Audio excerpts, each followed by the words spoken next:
Hello and welcome to the JB&M Sports Fanatic channel, guys. And so we've been wondering what are the Packers going to do at wide receiver. We know obviously throughout the draft they have to address the position, right?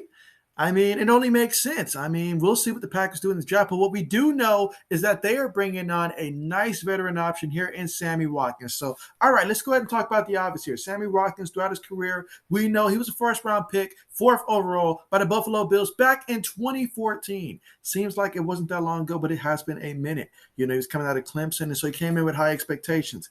And so, I mean, Sammy Watkins, he's been good, but fourth overall pick wise, not necessarily. But I mean, hey, my man, he's actually had a couple good seasons throughout his career. I mean, you did look back at his time down there in Buffalo, where his first year actually so far has been his best season, statistically speaking, in terms of receptions, where he had 65 receptions. That year had 982 yards that year and 6 receiving touchdowns.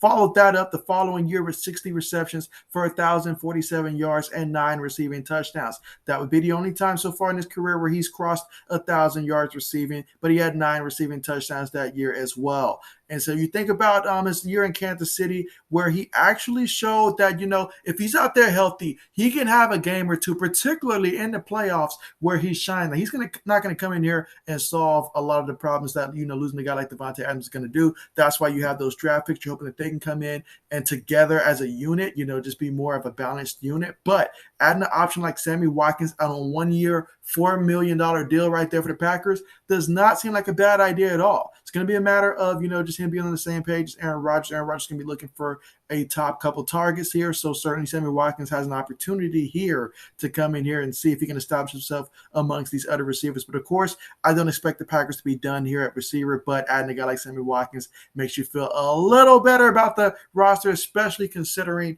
how little they're going to be paying him in $4 million, but at the same time, Packers still need to address that position in the draft. But guys, let me know your thoughts of the signing of Sammy Watkins and the direction the Packers took by bringing in a guy like Sammy Watkins. Let me know your thoughts here, and of course, who you guys want to see the Packers draft in the first couple rounds here in the draft. I definitely want to hear that as well. But with that being said, thanks again for watching, and see you guys next video.